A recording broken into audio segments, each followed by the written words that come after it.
أشهد أن لا إله إلا الله.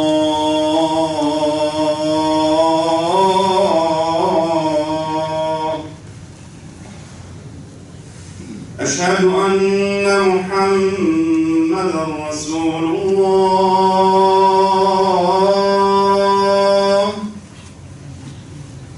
أشهد أن محمدا رسول الله.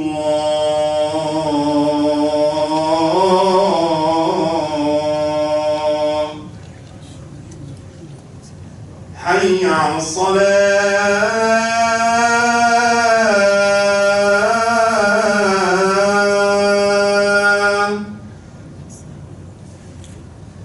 حي على الصلاة.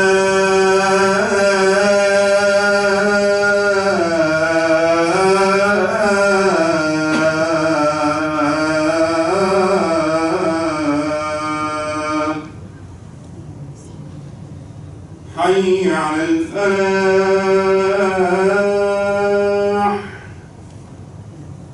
حي على الفلاح.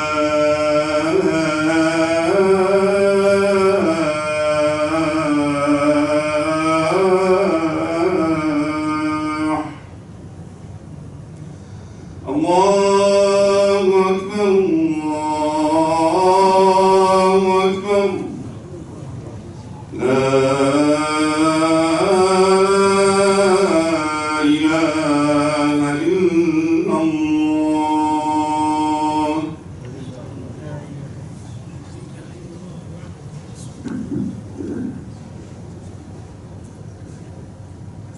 إن الحمد لله نحمده ونستعينه ونستغفره ونعوذ بالله من شرور أنفسنا ومن سيئات أعمالنا.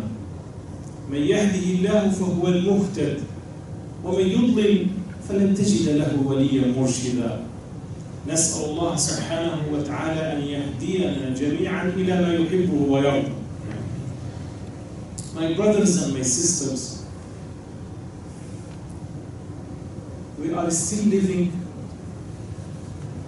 in the spirit of the birth of Rasulullah sallallahu alayhi wa sallam. Milad al-Mustafa sallallahu alayhi wa sallam.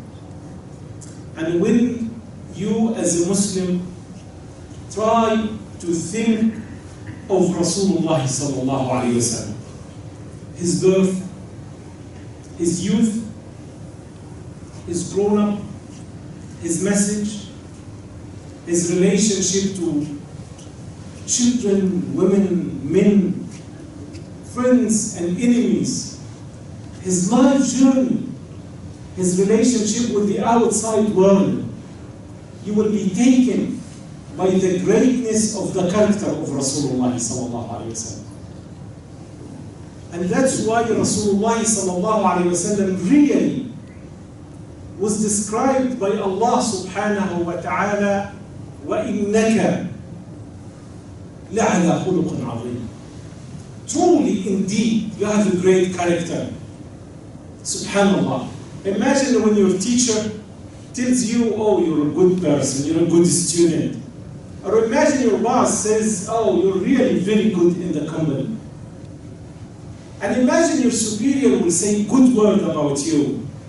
And now imagine when Allah subhanahu wa ta'ala describes Muhammad sallallahu alayhi wa sallam, وَإِنَّكَ لَعَلَى خُلُقٍ عَظِيمٍ. Truly, you have a great character. So it is incumbent upon all of us, my brothers and my sisters, young and old, to reconnect our life and our relationship with the life of Rasulullah sallallahu alayhi wa sallam. We need to study the seerah of Rasulullah. How did Rasulullah sallallahu alayhi wa sallam do it? Subhanallah, I wonder, as a Muslim, when I think of Rasulullah sallallahu alayhi wa sallam as one person, and here the angel comes to Sayyidina Muhammad at the age of 40, not at the age of 20, 25, 30, when the person is young enough, has a lot of energy, and willing to exert this energy for any message. No, at the age of 40, the age of maturity. And here a messenger comes to him and tells him, read, اقرأ. And then Rasulullah sallallahu alayhi wa sallam says, "Ma ana biqari." I don't know how to read. And then he's told that you are a messenger from Allah to humanity. Allah. I wonder, how did Rasulullah sallallahu alayhi wa sallam feel about this? It's a lot of responsibility. You're not only responsible for yourself now, Muhammad sallallahu alayhi wa sallam, you are responsible for this message to deliver it to humanity. And that's why Allah subhanahu wa ta'ala says in the Quran al-Kareem, إِنَّ اللَّهَ وَمَلَائِكَتَهُ يُصَلُّونَ عَلَى النَّبِيِّ يَا أَيُّهَا الَّذِينَ آمَنُوا صَلُّوا عَلَيْهِ وَسَلِّمُوا تَسْلِيمًا عليه أفضل الصلاة والسلام. Allah makes salah on Rasulullah, and the angels make salah on Rasulullah, and we are invited to make salah on Rasulullah. Look at the three, Allah, angels and us. The salah of Allah is the salah of mercy. And that's why Allah subhanahu wa ta'ala will make salah on Rasulullah sallallahu alayhi wa sallam, empower Rasulullah sallallahu alayhi wa sallam to be able to carry the message. What did he do? He went to his wife. His wife was his friend. His wife's relationship was a special relationship that we as husbands, we need to pay special attention to the relationship Rasulullah sallallahu alayhi wa sallam had it with Sayyidah Khadija and other wives of Rasulullah sallallahu alayhi wa sallam. How come he trusted her with such an important journey beginning in his life? For sure he was trembling. For sure he was very concerned. Anyone would. Who wouldn't? You're being asked to deliver this message not only to your family but to the rest of humanity. Subhanallah. Salla alayka Allahu ya alam al-huda. Alayhi afdal as-salati was-salam. And look what happened 1430 some years ago, and look what's happening today. More than 1.7 billion Muslims say La ilaha illallah Muhammadur Rasulullah, and the number is increasing by the day. Subhanallah. Makes you as a Muslim wonder about this message of Allah subhanahu wa ta'ala to mankind. And that's why again Allah subhanahu wa ta'ala describes this message of Islam through Rasulullah sallallahu alayhi wa sallam. وَمَا أَرْسَلْنَاكَ إِلَّا رَحْمَةً لِلْعَالَمِينَ. When you feel this mercy coming, and when you read about the life of Rasulullah sallallahu alayhi wa sallam, you have to feel this mercy in the life of Rasulullah sallallahu alayhi wa sallam. You have to feel this mercy in the relationship of Rasulullah sallallahu alayhi wa sallam with other people around him, and in fact with the rest of the world. My brothers and my sisters, Allah subhanahu wa ta'ala reminds us in the Quran al-Kareem, لَقَدْ مَنَّ اللَّهُ. And Allah subhanahu wa ta'ala yamin. Allah subhanahu wa ta'ala is reminding us of His favor on us. لَقَدْ مَنَّ اللَّهُ عَلَى الْمُؤْمِنِينَ إِذْ بَعَثَ فِيهِمْ رَسُولًا مِّنْهُمْ. بَعَث فِيهِمْ, sent a messenger from among of them. Why Rasulullah? Why Allah subhanahu wa ta'ala? Allah said for three reasons. يَتْلُو عَلَيْهِمْ آيَاتِهِ وَيُزَكِّيهِمْ وَيُعَلِّمُهُمُ الْكِتَابَ وَالْحِكْمَةَ وَإِنْ كَانُوا مِنْ قَبْلِ لَفِي ضَلَالٍ مُبِينٍ. This is the essence of the message of Rasulullah sallallahu alayhi wa sallam. Rasulullah sallallahu alayhi wa sallam was given this message for three reasons. Number one, يَتْلُو عَلَيْهِمْ آيَاتِهِ. Many will understand literally that يَتْلُو عَلَيْهِمْ آيَاتِهِ is read the verses of the Quran al-Karim, which is only one part of reading.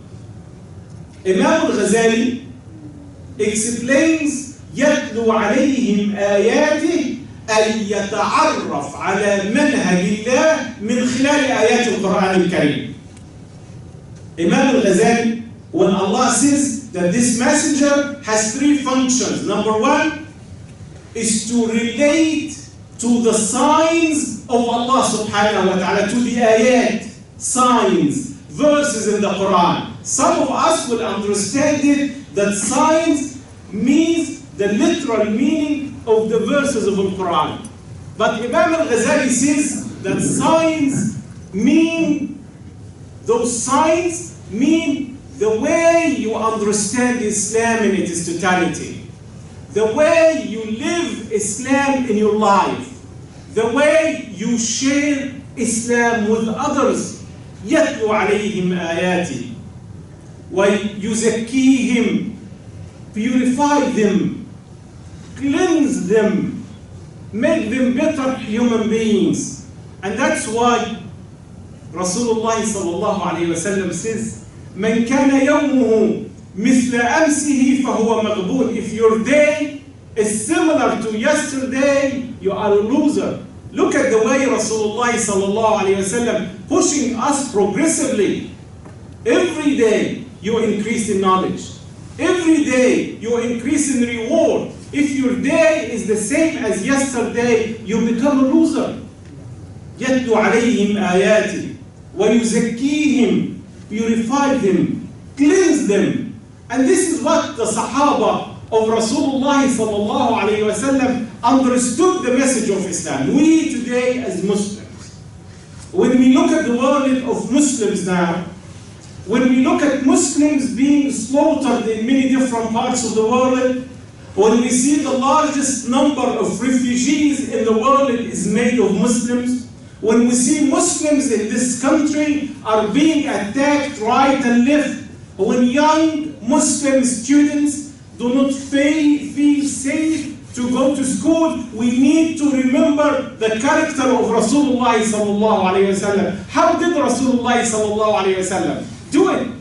He was in a more hostile environment than the hostile environment we're living in. How did? It's very important to take the character of Rasulullah sallallahu alayhi wa sallam and imitate that character. Because when Sayyida Aisha Radwanullahi alayha was asked about the character, he was such a great man to everyone he met. Such a great man. Look at this story of that woman who was carrying something heavy and she couldn't walk with it. And Rasulullah sallallahu alayhi wa sallam sees the woman, does not turn a blind eye, does not say, I am busy, I am the messenger of Allah, does not say, I have more responsibilities than carrying what this lady is carrying. He takes it and carries it. And the woman complains about this man. She tells him, there is a man came, he claims to be a messenger. Look at, she's talking to the Prophet. But she didn't know that this Prophet is Muhammad sallallahu alayhi wa sallam. He carries the stuff until he takes it to home. And then he deliver this. Look at this attitude of Rasulullah sallallahu alayhi wa sallam. When he is insulted in Al-Ta'if, he goes to a city, invite people to become Muslims. And the people throw him with the stones. Then Rasulullah sallallahu alayhi wa sallam feet bleed. Blood comes out of his feet. What happens? He doesn't curse them. He doesn't pray against them. He says, Allahumma ahdi qawmi fa'innahum la ya'lamun. Oh Allah, give guidance to those people. Look at this attitude that we as Muslims need to inculcate this attitude in our personality. My brothers and my sisters, we're going to take a series of khutbas and durus in the halaqas we'll be making about the character of Rasulullah sallallahu alayhi wa sallam, about the seerah of Rasulullah sallallahu alayhi wa sallam, about these great characteristics, because my brothers and my sisters, we all claim we love Muhammad sallallahu alayhi wa sallam. Allah subhanahu wa ta'ala teaches us, if you really truly love Muhammad, follow Muhammad sallallahu alayhi wa sallam. Follow Muhammad in the way you talk. Follow Muhammad sallallahu alayhi wa sallam in the way you behave. Follow Muhammad sallallahu alayhi wa sallam in the way you take care of yourself, take care of your family, take care of your neighbors. You cannot claim that you love Rasulullah sallallahu alayhi wa sallam and you're not doing what Rasulullah sallallahu alayhi wa sallam used to be doing. There is this story of Rasulullah sallallahu alayhi wa sallam and Umar. Umar comes to Rasulullah sallallahu alayhi wa sallam and Rasulullah says, none of you is a complete believer unless you love me, you love Rasulullah. Meaning you love the actions, you love the attitude, you love the character of Rasulullah sallallahu alayhi wa sallam more than you love your own whims and desires. And here Umar says, oh Rasulullah, I can love you so much, but not more than all my whims and my desires and myself. It's difficult. Then Rasulullah sallallahu alayhi wa sallam says, you're not a full believer yet. Allahu Akbar, walillahi alhamd. Imagine yourself. Imagine Rasulullah sallallahu alayhi wa sallam asks you not to do this and you tell, oh Rasulullah, I love you, but I have to do this. I really cannot. It's time for Asr, it's time for Maghrib, and you're doing something that you really like. And then the adhan comes and says, Allahu Akbar. And then you say, no, wait for a while. I will postpone it. You cannot postpone the relationship between yourself and Allah. And then Umar did not understand the message that Rasulullah sallallahu alayhi wa sallam wanted Umar, Abu Bakr as-Siddiq, Uthman ibn Affan, Ali ibn Abi Talib, all the Sahaba and all the followers, even us, to take the character of Rasulullah sallallahu alayhi wa sallam seriously. Rasulullah sallallahu alayhi wa sallam sits with his companions and he says to them, where are my brothers? Where are my beloved brothers? Ayna ahibbai? Imagine you, Rasulullah is sitting with the companions. And then the companions say, oh Rasulullah, aren't we your beloved brothers? He says, no, you are my companions. You're my comrades. But my beloved brothers are people like you. Will believe in Rasulullah without seeing Rasulullah. That's real love. When you leave your work on time and you come for salah on time, you really love Rasulullah sallallahu alayhi wa sallam. When you do something against your own desire because it meets the characteristic of Rasulullah sallallahu alayhi wa sallam, you really love Rasulullah. Love of Rasulullah is not verbal, it's not by lip service, it's by action. It's by what you do, how much you understand. And this is how Rasulullah sallallahu alayhi wa sallam portrayed this love in the companions. Let us take a couple of examples. Number one, Umar ibn al-Khattab. When he was about to open Jerusalem, and Abu Ubaidah ibn al-Jarrah advises Umar of something to do. And here Umar, you know Umar, radiyallahu anhu wa ardah. He tells Abu Ubaidah a statement that we all need to remember, especially during these difficult times we're passing through. He tells him, Ya Abu Ubaidah, كنا أذل قوم فأعزنا الله بالإسلام فمن يبتغي العزة في غيره أذله الله. Ya Abu Ubaidah, we were the most humiliated people on the face of the earth. Allah honored us with Islam. Whoever seeks honor away from anything other than Islam will always be humiliated. That is the love of Islam, love of Rasulullah sallallahu alayhi wa sallam. And imagine Rasulullah sallallahu alayhi wa sallam in a small area, in Mecca. He delivers the message. The people refuse the message. But they don't refuse it and leave him alone. They say, no, you have to shut up or we're going to kill you or kick you out of the country or put you in prison. And imagine yourself, my brothers, I'm not talking about an angel. I'm talking about a human being. His name is Muhammad sallallahu alayhi wa sallam. In ana illa bashar mithlukum yuha ilay. Rasulullah sallallahu alayhi wa sallam says, I'm a human being like you. The only difference is he gets the message. He delivers the message, but he's a human being. He has feelings. He's a human being who sometimes doesn't like things. He's a human being. Sometimes has judgments according to the circumstances in which he is. This is how Rasulullah sallallahu alayhi wa sallam. In a situation, his uncle goes to him. Listen to this story. It was a very difficult time. People of Quraysh got fed up with him. People said, we have to do something. We will not remain silent about Rasulullah sallallahu alayhi wa sallam. This Muhammad phenomenon has to come to an end. Don't you hear this is a familiar language nowadays? This Muhammad's message has to come to an end. We'll either kill him, we'll either imprison him, or force him out of the country. Then they decide everything. They said we cannot imprison him because his family is going to let him go. Then let us kick him out of the country. They say, no, no, no. If you kick him out of the country, he's going to go another place. Then he will have more followers, and then people will listen to him. Then they decided to kill him. Then his uncle tries to intercede. His uncle comes to him, his protector, by the way, comes to him and says, Muhammad, why don't you compromise? You worship your God one day, they worship their God one day. And a compromise. A compromise. But on principles. And here is Rasulullah sallallahu alayhi wa sallam. His uncle tells him, Muhammad, I can't take it anymore. It's becoming too much. Many people are talking to me. I'm under a lot of social pressure.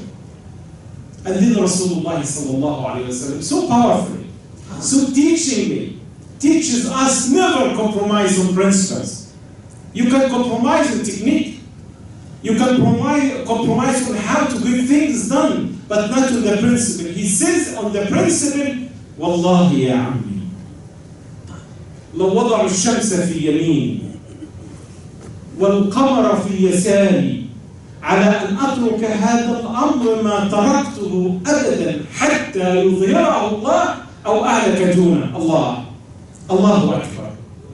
Look, he tells his uncle who came to have a negotiation. He told him, والله يا عمي, if they were to put sun in my right hand and moon on my left hand, look at the impossibility of making it impossible. He would not compromise on the principle. So that I leave this Islam this way, I will never do it. He taught us, sallallahu alayhi wa sallam, how to stand in principle. He taught us, sallallahu alayhi wa sallam, how to stick the values of Islam. Those values are very important for us as Muslims, and that's how the companions, Radwanullahi alayhim. I will tell you the story of another companion. You know, when Rasulullah sallallahu alayhi wa sallam came, they were very small in Mecca. They were forced out of Mecca. They boycotted them for 3 years. And then they went to Medina. They were very small. They attacked them in Medina. And they wanted to defend themselves. And at that time, there were two empires. The Persian Empire on one side, and the Roman Empire on the other side. Imagine yourself and you are a companion of Rasulullah sallallahu alayhi wa sallam. And then Rasulullah sallallahu alayhi wa sallam sends messengers, people with messages to those two empires. One to the Persians, one to the Romans, one to the Egyptians, one to Abyssinia, to many different places in the world. And that is my role, your role. Our role as Muslims is to deliver the message of Islam to the rest of the world. I will mention one messenger of them. One who took the message, his name is Rab'i ibn Amir. He goes to Persia. He meets the emperor of Persia. And look at this dialogue, because it is very teaching dialogue. The emperor of Persia tells him, you Arab, what do you want? If you want food, we can provide you with food. If you want clothes, material, we can give it to you. What do you want? And here is Rabi'i ibn Amir, in front of the emperor of Persia, in front of a superpower. And imagine myself, I imagine yourself as well, my brother. Excuse me. Imagine yourself in a situation like this. Someone asks you, what do you believe as a Muslim? Would you take the Muslim belief, or would you try to play games with the language? Would you say Islam as is, or you try to become very diplomatic on the principles of Islam? Here is Rabi'i ibn Amir teaching us. Rabi'i ibn Amir tells him, hey, keep the food to yourself. Keep the clothes to yourself. We're not in need of you. We're not coming to ask you or to beg you for something. And look what he says. ابتعثنا الله ليخرج من يشاء من عبادة العباد إلى عبادة رب العباد ومن ضيق الدنيا إلى سعة الدنيا والآخرة ومن جور الأديان إلى عدل الإسلام. الله أكبر الله أكبر الله أكبر ولله الحمد for this important message. ابتعثنا الله. Allah has sent us. Allah provided us with a message. ليخرج الناس من عبادة العباد إلى عبادة رب العباد. So people can stop worshipping other human beings and start worshipping one God for all of us. People stop worshipping other people and worship Allah subhanahu wa ta'ala. And then the man said, what else? ليخرج الناس من ضيق الدنيا إلى سعة الدنيا والآخرة. To take people away from the narrowness of life to the wideness of life and the hereafter. Subhanallah. As a Muslim, Rasulullah sallallahu alayhi wa sallam tells you, you have always to be content. عجبا لأمر المؤمن فإن أمره كله خير. I wonder about the affair of a mu'min. His affair, your affair, her affair is always good. إن أصابته سراء شكر فكان خيرا له. If it is something good, you say Alhamdulillah. How about if it is something bad? وإن أصابته ضراء صبر فكان خيرا له ولا يكون ذلك إلا للمؤمن. If it is good, you say Alhamdulillah. What about if it is bad? Because it can happen good or bad. You have patience, sabr, and this will be better for you. That's why a Muslim's personality is a very balanced personality. You don't get very angry. You do not exaggerate your happiness or your sadness. You always try to remain in a balanced way. In a balanced way, you take it as a course of your life. And then back to Rabi'i. Rabi'i, ابتعثنا الله ليخرج الناس من عبادة العباد إلى عبادة رب العباد ومن ضيق الدنيا إلى سعة الدنيا والآخرة ومن جور الأديان. From the tyranny of religious people to the justice of Islam.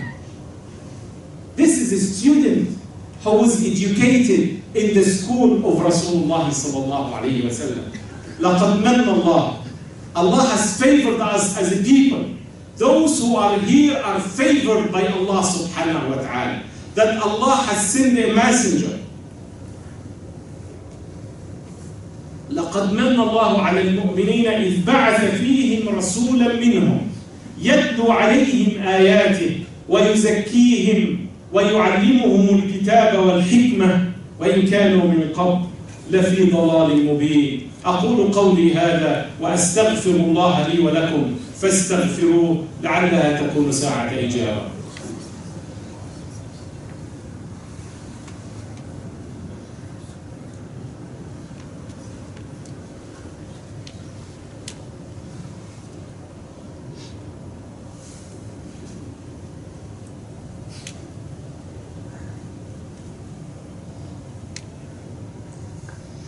الحمد لله ثم الحمد لله remember the three characteristics of Rasulullah sallallahu alayhi wa sallam. Show us the way, purify our nafs, our self, and then teach us. You see, teaching comes after purification, and purification comes after having a vision, having a way, having a road. Now let me talk for a few minutes about tazkiyah, yuzakkih. What does mean yuzakkih? Yuzakkih, to purify yourself so that you become a better person. And how do you purify yourself? The first thing, the first organ you need to purify is your heart. Rasulullah sallallahu alayhi wa sallam says, أَلَا إِنَّ فِي الْجَسَدِ لَمُضْغَةً إِذَا صَلُحَتْ صَلُحَ الْجَسَدُ كُلُّهُ وَإِذَا فَسَدَتْ فَسَدَ الْجَسَدُ كُلُّهُ أَلَا وَهِيَ الْقَلْبُ. In the body, there is an organ. If this organ is in a good shape, the whole body is in a good shape. If this organ is in a bad shape, the whole body is in a bad shape. And this heart, reflects itself on you. How? Today we will talk about just another organ. It is the tongue. When Rasulullah sallallahu alayhi wa sallam talked to the Muslims about the importance of your tongue, one companion said, "Oh Rasulullah, are we going to be responsible for what we say?" And Rasulullah sallallahu alayhi wa sallam, "Come on, كيف ثكلتك أمك يا معاذ وهل يكب الناس في النار على وجوههم إلا حصائد ألسنتهم." What else leads people to hellfire other than the harvest of their tongue? My brothers and my sisters, we need to watch our tongue. We need to watch the language we use. We need to use the language we use with our co-workers, with our families, with our children, with our neighbors. Every word you say is going to be recorded either for you or against you.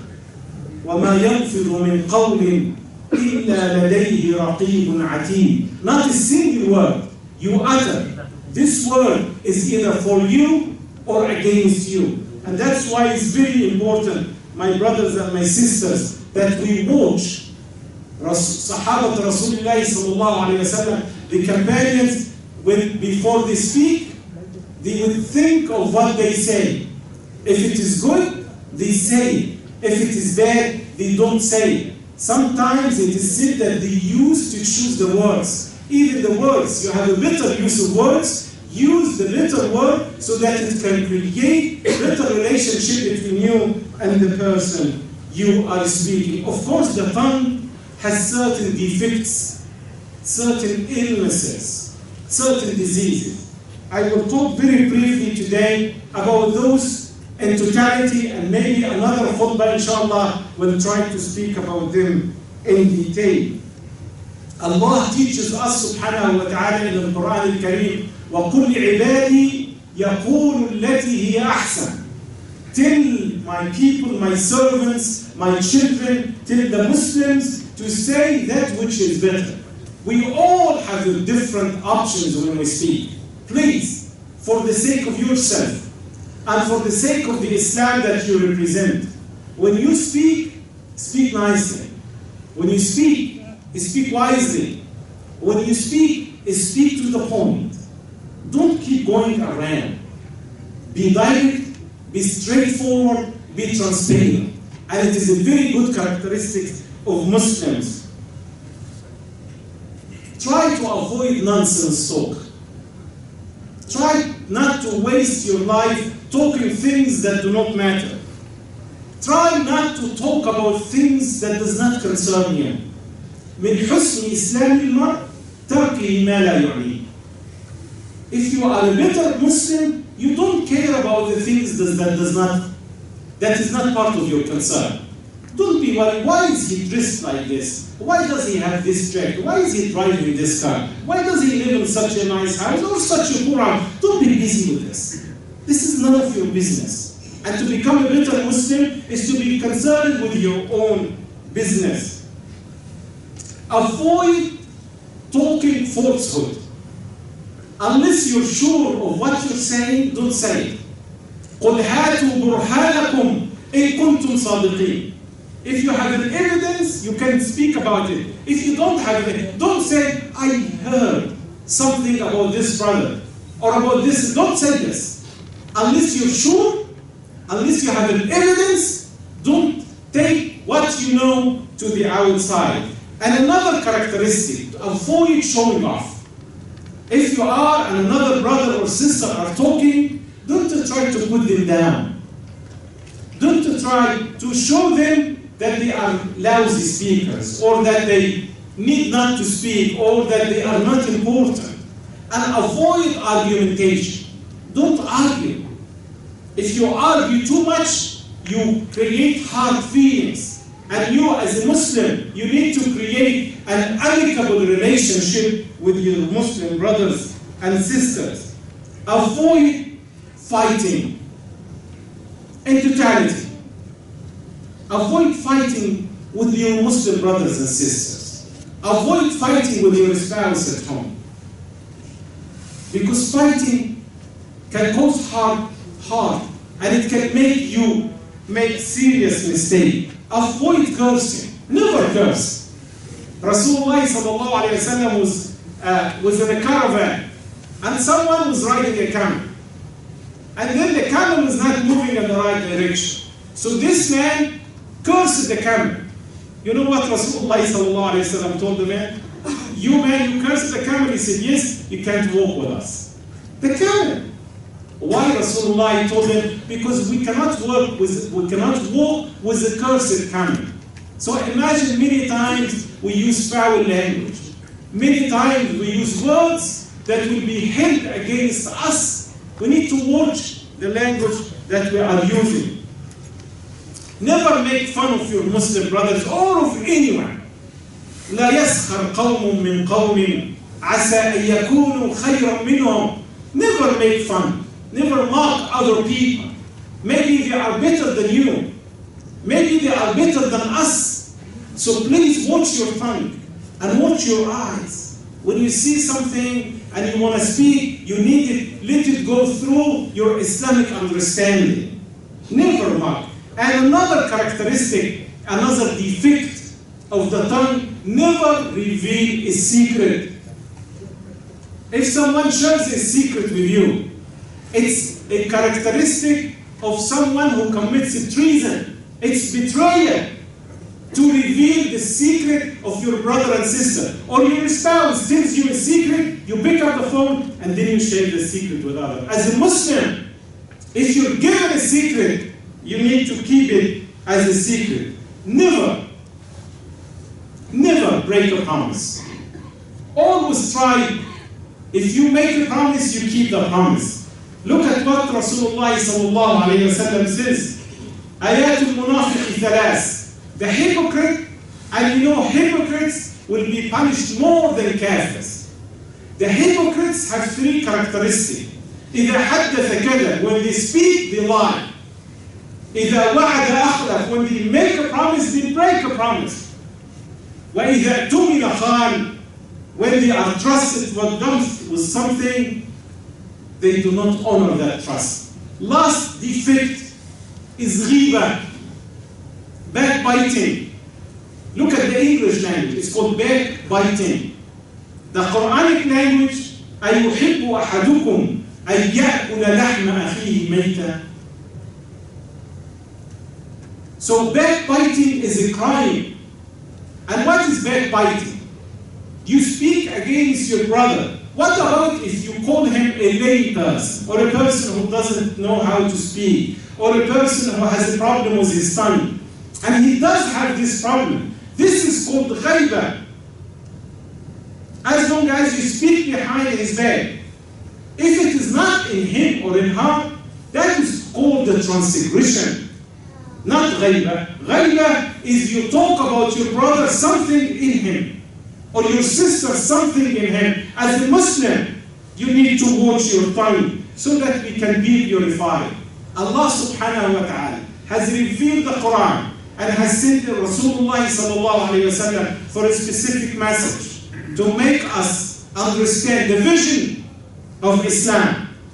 Number one. Number two, is to make us purify ourselves, purify our attitudes, purify our relationships. And number 3, makes us get educated every day. My brothers and my sisters, another characteristic of Rasulullah sallallahu alaihi wasallam. In conclusion, when he went to Medina, the first thing he did, he built a mosque. And alhamdulillah, our elders, may Allah reward those who built this mosque. And may Allah subhanahu wa ta'ala reward those who are maintaining this mosque and all other mosques in the world. Now, the building is built, but Rasulullah sallallahu alayhi wa sallam built the mosque not with the building, but with the people. So it's very important, my brothers and my sisters, you participate more actively into the activity of the masjid. You participate more actively. The leadership here is trying to have 3 or 4 programs. One on Fridays is called Family Nights. You, your spouse, your children are welcome to come and spend good 2 hours or so on Friday. We're planning to have it today, but because of the snowstorm, we're going to cancel it, inshallah. The first family night will be not the following Friday, but the Friday after, the 13th of this, the 30th of December. Please plan from now that you make the 30th of December a new beginning for you, your spouse, your wife, and your husband, and your children, so that we can participate. We would like to make a study circle, and it is meeting every Thursday at 5:30. If you have a college student, if you have a high school student, and you would like them to get into the Islamic knowledge and to get the Islamic understanding, please encourage them. And I'm talking to the young leaders here. Please come at 5:30 on Thursday. Every Thursday, we would like to promote youth activity in the community. We are also having a school on Saturday and Sunday. And we're thinking of having it only for 1 day. But we're discussing this. We would like you to be part of the discussion. The best thing to do to your children is to educate them Islamically.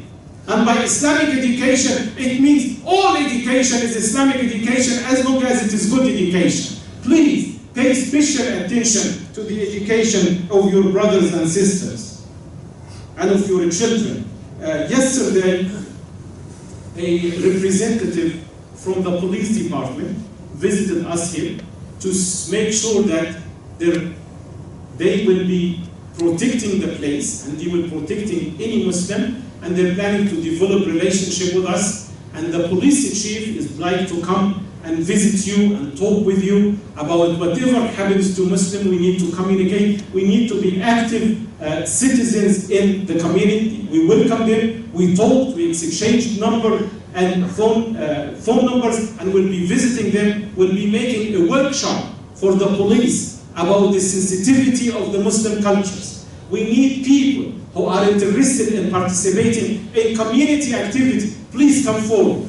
Please talk to us after the salah, or leave your name and number. There is a volunteer list. Please leave it so that we activate our community. Also, we'll be visiting the other masjid in Eden Prairie. Here, if you are interested, don't hesitate to come forward so that we may. Another visit we had yesterday is someone from a church close by. He said we would like to make a halaqah, a study circle, between 5 Muslims and 5 Christians, so that we get to know one another, so that they study Islam and we study what they have, so that we develop better understanding. My brothers and my sisters, let us work together to make this community move forward. Let us work together so that Allah subhanahu wa ta'ala will make us pleased in this life and in the hereafter. Last announcement, due to the closeness of Dhuhr and Asr, after Salatul Dhuhr, we're going to make Salatul Asr right away. For those who would like to pray Salatul Asr, it is Sunnah. Rasulullah sallallahu alayhi wa sallam joined the Dhuhr and Asr while he was traveling or while he was in the city.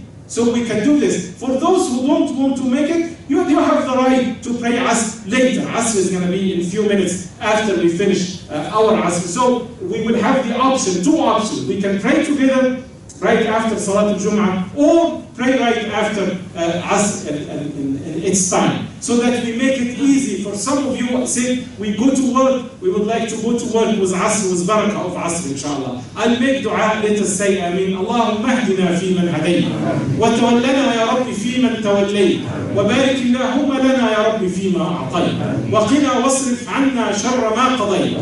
Oh Allah, help our brothers and sisters in Halab. Oh Allah, help our brothers and sisters everywhere in the Muslim world. Oh Allah, empower our brothers and sisters in Syria. Oh Allah, work against those who are killing Muslims in many different parts of the world. اللهم عليك بالظالمين. اللهم شتت شملهم وفرق جمعهم واجعل الآية تدور عليه. اللهم انتقم ممن ظلمنا. اللهم انتقم ممن قتل إخواننا ونساءنا وبناتنا في حلب. اللهم انتقم من الظالمين في كل مكان. اللهم آتنا في الدنيا حسنة وفي الآخرة حسنة وقنا عذاب النار. إن الله يأمر بالعدل والإحسان وإيتاء ذي القربى وينهى عن الفحشاء والمنكر والبغي يعظكم لعلكم تذكرون. اذكروا الله يذكركم وأقيموا الصلاة. الله أكبر الله أكبر. أشهد أن لا إله إلا الله. أشهد أن محمدا رسول الله.